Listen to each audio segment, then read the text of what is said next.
Hey guys, welcome back to the channel. And in the first week of my recovery from my illness, after I came back from the hospital, I've been mostly watching comedies and stuff like Disney movies, just to keep myself a little bit in a chipper mood and not kind of like I don't want to watch something that was too stressful. But by the end of the week, by Saturday, in fact, I was getting a little restless and I wanted to watch Midnight Mass, which is this it was highly hyped, as well as it got mostly rave reviews. For the most part, people have been really appreciative of this mini series, and it's right up my alley because it's supernatural, and therefore I really did want to watch it. I didn't think it would be scary or anything like that, but it's more on the supernatural side, and much horror doesn't actually. I mean, jump scares do scare me, but that's just because it is jump scare. That's the whole point of it. But otherwise, it doesn't really affect me too much. However, I didn't want to watch something too negative, and during my recovery period. But things got the better of me, and on Saturday night, Saturday evening rather, I started watching this, and in fact, I binged it for the most part. In fact, I finished it very early in the morning. I think about 5 o'clock maybe in the morning, and it was kind of addictive a little bit. And I wanted to get to the bottom of it and understand the entire story. And it's only 7 episodes, so you can definitely watch it in one sitting if you want to, just like how I did.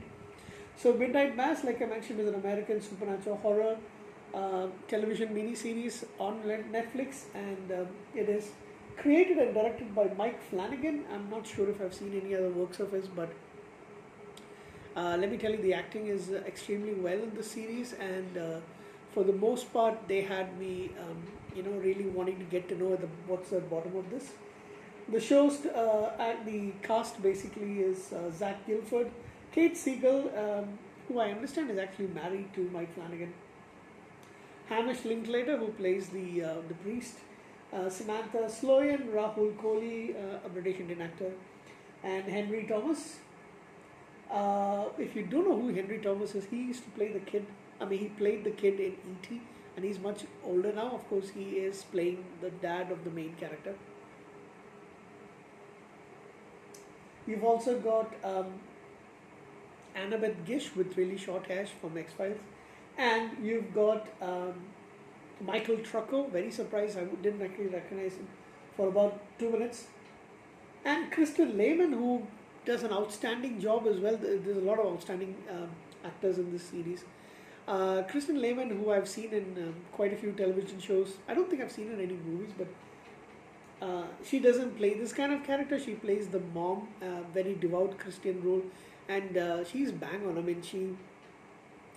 She's very different from what I've seen her before. That's something saying about the series. If you can get a lot of different acting styles, and the characters come out very different from what you normally expect them to be for those actors.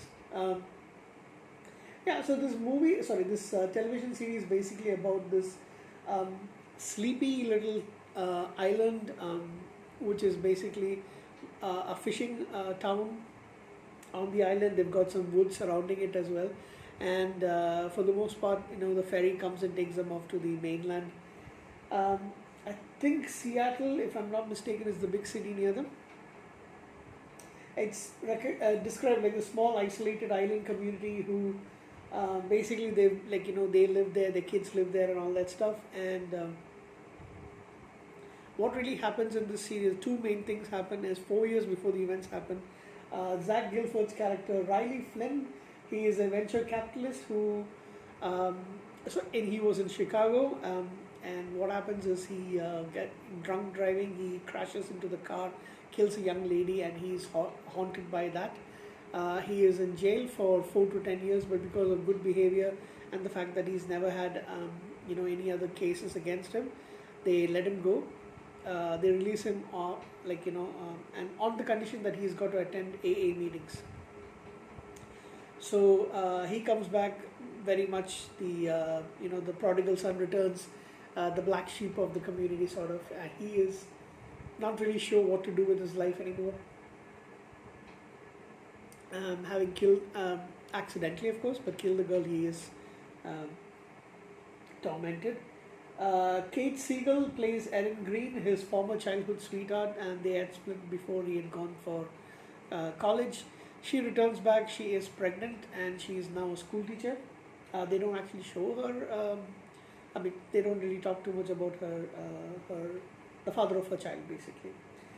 By the way, I forgot to mention this island is called Crockett Island. You've got his dad and mom. You've got the sheriff. Okay, this is something really interesting. A Muslim sheriff. So Rahul Kohli plays Sheriff Hassan.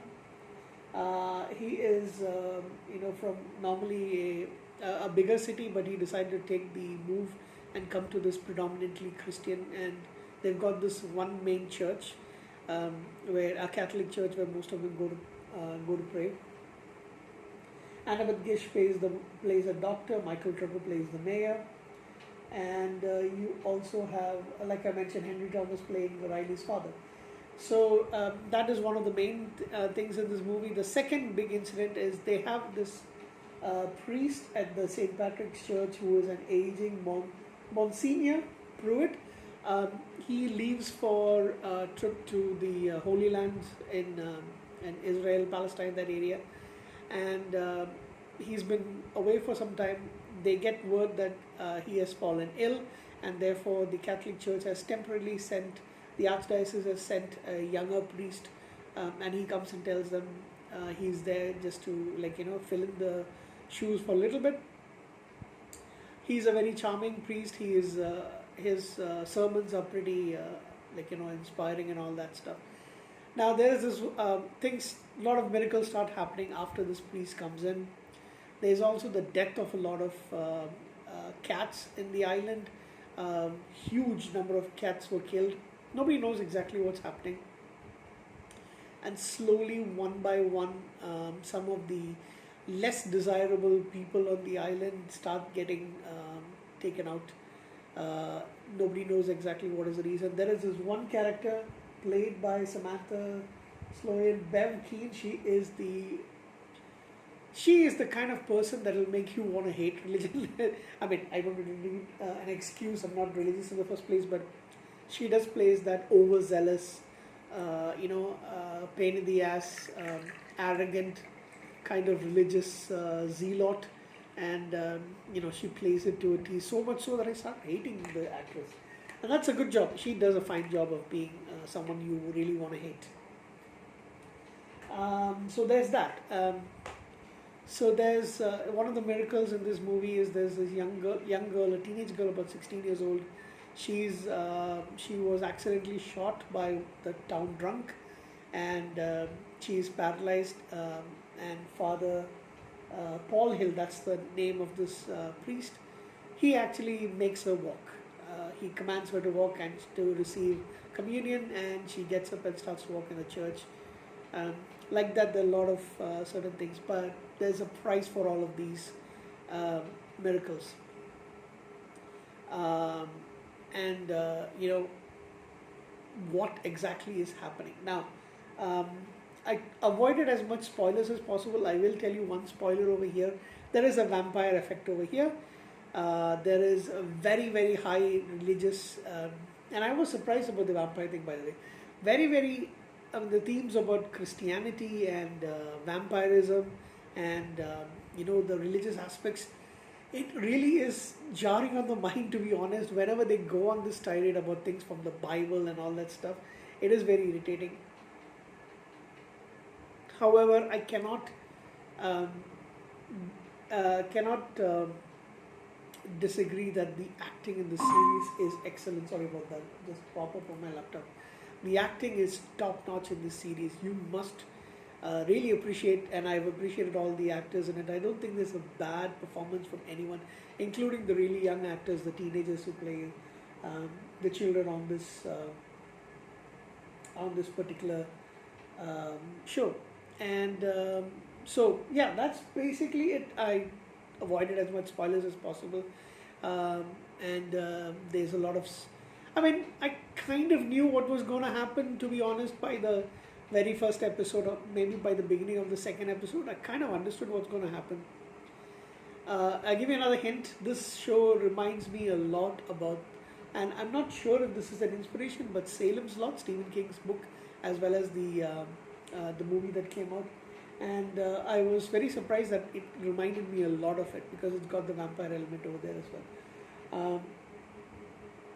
Yeah, a lot of twists and turns. Like I said, and at the end of it, is it the price was way too much for them to bear.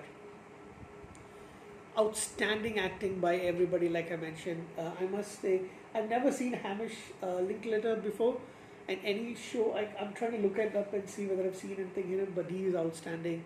Like I mentioned, everybody's like top notch. Rahul Kohli plays a wonderful, like tormented sheriff who has had issues with racism and Islamophobia, and there's a lot of that religious talk that's happening in this show. So, to be honest, those are the parts where I kind of like drone out a little bit, start playing on my phone. But overall, I should think I will give the series a 8 out of 10. It is a very very good show.